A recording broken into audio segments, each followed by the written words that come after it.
Junior NTR Kannada ಪ್ರೇಮಕ್ಕೆ ಈ ವ್ಯಕ್ತಿಯೇ ಕಾರಣ. ಜೂನಿಯರ್ ಎನ್ಟಿಆರ್ ಅವರು ತೆಲುಗು ನಟರಾಗಿದ್ದರೂ ಕನ್ನಡದ ಬಗ್ಗೆ ಅಪಾರ ಪ್ರೀತಿ ಹೊಂದಿದ್ದಾರೆ. ಅವರ ತಾಯಿ ಕುಂದಾಪುರದವರು. ಪುನೀತ್ ರಾಜ್ಕುಮಾರ್ ಜೊತೆ ಅವರ ನಿಕಟ ಸಂಬಂಧ ಇದೆ.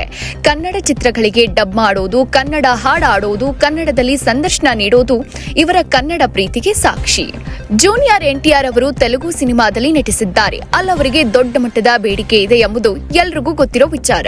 ಅವರ ತಾಯಿ ಕುಂದಾಪುರದವರು. ಹೀಗಾಗಿ ಸಣ್ಣ ವಯಸ್ಸಿನಿಂದಲೇ ಕನ್ನಡದ ಪರಿಚಯ ಜೂನಿಯರ್ ಎನ್ಟಿಆರ್ ಅವರಿಗಾಯಿತು. ಅವರು ಕನ್ನಡ ಮಾತನಾಡುವುದನ್ನ ಸ್ವಲ್ಪ ಕಲಿತರು.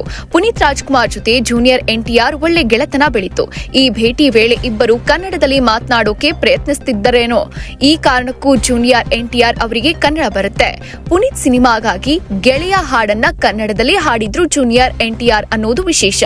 ಇದು ಪುನೀತ್ಗಾಗಿ ಅವರು ಕೊಟ್ಟ ಸ್ಪೆಷಲ್ ಗಿಫ್ಟ್. ಸಿನಿಮಾ ವಿಚಾರಕ್ಕೆ ಬರೋದಾದ್ರೆ ಜೂನಿಯರ್ ಎನ್ಟಿಆರ್ ನಟನೆಯ ದೇವರ ಸಿನಿಮಾ ರಿಲೀಸ್ ಆಗಿ ಮಿಶ್ರ ಪ್ರತಿಕ್ರಿಯೆ ಪಡಿತು. ಅವರೀಗ ವಾರ್ 2 ಸಿನಿಮಾ ಕೆಲಸಗಳಲ್ಲಿ ತೊಡಕೊಂಡಿದ್ದಾರೆ. ಈ ಚಿತ್ರದಲ್ಲಿ ಧ್ರುವ ಸರ್ಜಾ ಕೂಡ ನಟಿಸುತ್ತಿದ್ದಾರೆ ಅಂತ ಹೇಳಲಾಗ್ತಿದೆ. ಇದಲ್ಲದೆ ಪ್ರಶಾಂತ್ ನೀಲ್ ಸಿನಿಮಾದಲ್ಲೂ ಬಣ್ಣ ಹಚ್ಚುತ್ತಿದ್ದಾರೆ. ಮತ್ತಷ್ಟು ಸುದ್ದಿಗಳಿಗಾಗಿ ನೋಡ್ತಾ ಇರಿ ಪಬ್ಲಿಕ್ ನ್ಯೂಸ್ 24x7. ಇದು ಸತ್ಯದ ಧ್ವನಿ.